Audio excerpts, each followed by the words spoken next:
எனக்கு பிறன் யார்? ஆண்டவருடைய பரிசுத்த நாமம் மகிமைப்படுவதாக.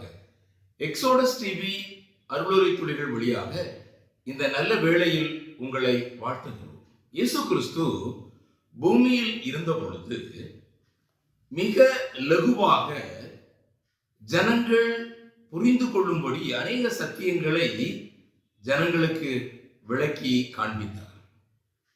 இயேசு கிறிஸ்து பூமியில் உபதேசம் பண்ணி கொண்டிருந்த அந்த நாட்களில் ஒரு நியாய சாஸ்திரி, அதாவது நியாயத்தை எல்லாம் கற்று தேர்ந்தவன், அவரை சோதிக்கும்படி அவரிடத்தில் வந்தார்.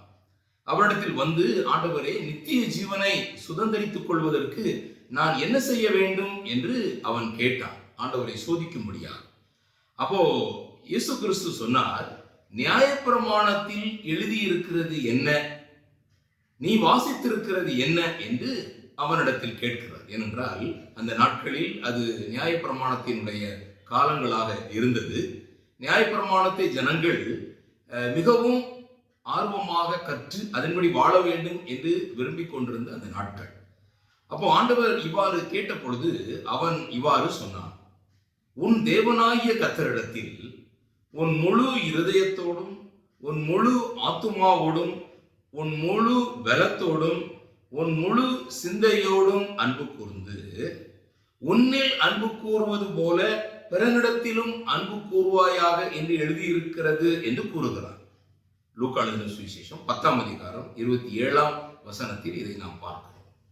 அப்ப 3 விதமான அன்பு கூறுதலை இந்த இடத்துல அவன் அறிந்து கொள்கிறான். ஒன்று, தேவனாகிய கர்த்தரிடத்தில் முழு சிந்தையோடும் முழு பலத்தோடும் முழு ஆத்மாவோடும் நாம் அன்பு கூற வேண்டும்.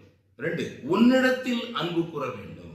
3, பிறனிடத்தில் அன்பு கூறுவாயாக என்று சொன்ன பொழுது ஆண்டவர் சொன்னார், நீ நிதானமாய் உத்தரவு சொன்னாய், அப்படியே செய் என்று ஆண்டவர் கூறுகிறார். ஆனால் இந்த நியாய சாஸ்திரியினுடைய இந்த தந்திரமான வார்த்தையை கவனியுங்கள். இவன் தன்னை நீதிமான் என்று காண்பிக்க மனதாய் இயேசுவை நோக்கி, எனக்கு பிறன் யார் என்று கேட்டார். வாசியுங்கள், லூக்கா எழுதின சுவிசேஷம் 10ஆம் அதிகாரம் 29ஆம் வசனம். அவன் தன்னை நீதிமான் என்று காண்பிக்க மனதாய். அநேகர் இன்றைக்கு தங்களை நீதிமான்கள் என்று மற்றவர்கள் அறிந்து கொள்ள வேண்டும் என்று விரும்புகிறார்கள். தேவனுடைய பார்வையில் அது பிரியமில்லாத ஒன்று என்பதை நாம் அறிந்து கொள்ள வேண்டும். ஆண்டவர் உடனடியாக அவனிடத்தில் பொறுமையோடு ஒரு மிக முக்கியமான ஒரு சம்பவத்தை கூறுகிறார். இயேசு பிரதியுத்தரமாக பாருங்கள், லூக்கா எழுதின சுவிசேஷம் 10ஆம் அதிகாரம் 30ஆம் வசனம். ஒரு மனுஷன் எருசலேமில் இருந்து எரிகோவுக்கு போகையில் கள்ளர் கையில் அகப்பட்டான். அவர்கள் அவன் வஸ்திரங்களை ஒரிந்து கொண்டு அவனை காயப்படுத்தி குற்றுயிராக விட்டு போனார்கள். எருசலேம் தேவனுடைய சுயாதீனமான நகரம், தேவனுடைய நகரம், மகாராஜாவின் நகரம். எருசலேம் தேவனுடைய மேன்மையான நன்மைகள் கொண்டதான ஒரு பட்டணம். அதிலிருந்து ஒரு மனிதன் எரிகோவுக்கு போகிறான். எரிகோ பாழடைந்த பட்டணம், எரிகோ சபிக்கப்பட்ட ஒரு பட்டணம். அநேகர் இன்றைக்கு தேவனுடைய சன்னிதானத்திலிருந்து விலகி மறுபடியும் தங்களுடைய வாழ்க்கையை இந்த அடிமைத்தனமான சபிக்கப்பட்ட பட்டணத்துக்கு நேராக பயணம் செய்கிறார்கள். அதுல ஒரு முக்கியமான ஒரு பகுதி இருக்கிறது. அவன் கள்ளர் கையில் அகப்பட்டான். அந்த கள்ளர் என்பது நியாயப்பிரமாணத்துக்கு ஒப்புமையாக இருக்கிறது. ஏனென்றால் ஆண்டவர் ஏற்கனவே அவனோடு பேசிக் கொண்டிருக்கும் பொழுது நியாயப்பிரமாணத்தில் என்ன எழுதியிருக்கிறது என்று கேட்கிறார். அப்போ இந்த சுயாதீனத்தில் இருந்து ஒரு மனிதன் மறுபடியும் அடிமைத்தனத்திற்கு போகிறான். கலாத்தியருக்கு எழுதின நிருபம் 5ஆம் அதிகாரம் 1ஆம் வசனம். அப்போஸ்தலனாகிய பவுல் கலாத்தியருக்கு எழுதின நிருபம் 5ஆம் அதிகாரம் 1ஆம் வசனம். ஆனபடியினாலே நீங்கள் மறுபடியும் அடிமைத்தனத்தின் நுகத்துக்கு உட்படாமல் கிறிஸ்து நமக்கு உண்டாக்கின சுயாதீன நிலைமையிலே நிலை கொண்டிருங்கள். எருசலேம் சுயாதீனமான ஒரு நகரம், தேவன் உருவாக்கிய நகரம். ஆனால் இந்த மறுபடியும் அடிமைத்தனத்திற்குள் நாம் போகக்கூடாது. அப்படி போகும் பொழுது மறுபடியும் இந்த அடிமைத்தனமாகிய இந்த நியாயப்பிரமாணத்திற்குள் மனிதன் போகிறான். ஆகையால் அந்த கள்ளர் கையில் அகப்பட்டபடியால் அந்த கள்ளர்கள் அவன் வஸ்திரங்களை உரிந்து விடுகிறார்கள். நீங்களும் நானும் ரட்சிப்பினுடைய வஸ்திரத்தை தரித்திருக்கிறோம், நீதியின் சால்வையை தரித்திருக்கிறோம். ஆண்டவருடைய சமூகத்தை விட்டு விலகும் பொழுது நம்முடைய வஸ்திரம் கரைப்படுகிறது, நம்முடைய வஸ்திரம் பாழாய் போகிறது. கர்த்தருடைய பிள்ளைகளே, நம்முடைய பயணத்தை நீங்கள் யோசித்து பாருங்கள். இப்ப என்னுடைய சம்பவம் என்னவென்றால், அங்கே பாருங்கள் 31ஆம் வசனம். அப்பொழுது தற்செயலாய் ஒரு ஆசாரியன் அந்த வழியே வந்தான், அவனை கண்டான், பக்கமாய் விலகி போனான். ஆசாரியன் ஜனங்களுடைய பாவங்களுக்காக தேவனுடைய சந்நிதியில் நிற்க வேண்டியவர். ஆனால் இந்த மனிதனை கண்டு விலகி போகிறான். இன்றைக்கும் அநேக இடங்களில் அப்படிப்பட்டதான சம்பவம் தான் நடைபெறுகிறதை பார்க்கிறோம். ஆனால் அடுத்த வசனம் கூறுகிறது, அந்தப்படி ஒரு லேவியனும் அந்த இடத்துக்கு வந்து அவனை கண்டு பக்கமாய் விலகி போன. லேவியன் தேவனுடைய பணிவிடை செய்கிறவன், தேவனுடைய சன்னிதானத்தில் ஆசாரிய பணிவிடை செய்கிறவன். அவனும் விலகி போகிறான். இன்னைக்கு வேதம் தெரிந்த அநேகர், வேதத்தை கற்றுக்கொண்ட அநேகர் தங்களுடைய நடைமுறை வாழ்க்கையில் தோல்வியை சந்திக்கிறார்கள். ஆனால் இந்த ஆசாரியன் தற்செயலாய் வருகிறான். ஒரு விசுவாசியுடைய வாழ்க்கையில் எதுவும் தற்செயலாய் நடக்கக்கூடாது. நாம் எப்பொழுதும் ஆயத்தத்தோடு கூட இருக்க வேண்டும். நம்மிடத்துல கர்த்தராகிய இயேசு கிறிஸ்துவை குறித்து யாராவது விசாரிக்கும் போது நாம் அதை குறித்து தெளிவாக சொல்லத்தக்கதாக எப்பொழுதும் நாம் ஆயத்தமாய் இருக்க வேண்டும். அடுத்த வசனம் பாருங்கள், 33ஆம் வசனம். பின்பு சமாரியன் ஒருவன் பிரயாணமாய் வருகையில் அவனை கண்டு மனதுருகி. Is a planned journey. இந்த சமாரியன் திட்டமிட்ட ஒரு பயணம் செய்கிறார். அந்த மனிதனை பார்க்கிறார், அவரை காண்கிறார், மனதுருகுகிறார். தொடர்ந்து வேதம் சொல்லுகிறது 34ஆம் வசனம். கிட்ட வருகிறார், மற்றவர்கள் எல்லாம் விலகி போகிறார்கள், பக்கமாய் விலகி போகிறார்கள். இவரோ கிட்ட வருகிறார், காயங்களில் எண்ணெயும் திராட்சரசமும் பார்க்கிறார். காயங்களில் எண்ணெய் பரிசுத்த ஆவியானவருக்கு ஒப்புமையாய் இருக்கிறது, திராட்சரசம் ஜீவனுக்கு ஒப்புமையாய் இருக்கிறது. அதை அவர் கையில கொண்டு வருகிறார், ஆயத்தத்தோடு வருகிறார்.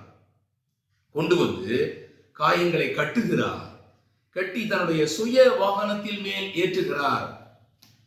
வேதம் சொல்லுகிறது, லூக்கா எழுதின சுவிசேஷம் 15ஆம் அதிகாரம் 5ஆம் வசனத்தில், ஒரு மனுஷனுக்கு 100 ஆடுகள் உடையவனாயிருந்து ஒரு ஆடு காணாமற் போன பின்பு 99 ஆடுகளையும் வனாந்திரத்தில் விட்டு பாருங்கள், லூக்கா 15ஆம் அதிகாரம் 5ஆம் வசனம். கண்டுபிடித்த பின்பு அவன் சந்தோஷத்தோட அதை தன் தோள்களின் மேல் போட்டுக்கொண்டு. இங்கே இந்த கள்ளர்கையில் அகப்பட்ட இந்த மனுஷனை தன்னுடைய சுய வாகனத்தில் மேல் ஏற்றுகிறான். இந்த வாகனம் நீதிக்கு ஒப்புமையாய் இருக்கிறது. இந்த வாகனம் தேவனுடைய நீதிக்கு ஒப்புமையாய் இருக்கு. இதற்கு முன்பு அவன் சுய நீதியோடு அவன் பிரயாணப்பட்டான். இப்பொழுதோ இந்த நீதியின் சூரியன், நீதியின் கர்த்தருடைய வாகனம் அவனை ஏற்றி கொண்டு செல்கிறது. தொடர்ந்து எங்கே போகிறான்? சத்திரத்துக்கு கொண்டு போகிறான். சத்திரம் கர்த்தருடைய சபைக்கு ஒப்புமையாய் இருக்கிறது. அங்கே பராமரிக்கிறான். அவனுடைய சகல தேவைகளும் சபையில் சந்திக்கப்படுகிறது. சபை ஒரு பாதுகாப்பான ஒரு இடம், சபை காயங்களை கட்டுகிற இடம், சபை ஒரு பாதிக்கப்பட்ட அல்லது காயப்பட்ட அல்லது மனதில் ஏற்பட்டதான காயங்களை கழுவுவதற்கு சபை தேவனால் நியமிக்கப்பட்டிருக்கிறது. சபையில் உள்ள பொறுப்புள்ள தேவனுடைய பிள்ளைகள் இப்படிப்பட்ட ஜனங்களை பராமரிக்கிறார்கள். கர்த்தருடைய கிருபையினாலே காரியங்களை செய்கிறார்கள். அங்கே பராமரித்தார். மறுநாளிலே தான் புறப்படும் பொழுது 2 பணத்தை எடுத்து சத்திரத்தான் கையில் கொடுத்து, நீ இவனை விசாரித்துக் கொள், அதிகமாய் ஏதாயிலும் இவனுக்காக செலவழித்தால் நான் திரும்பி வரும் பொழுது அதை உனக்கு தருவேன் என்று கூறுகிறார்.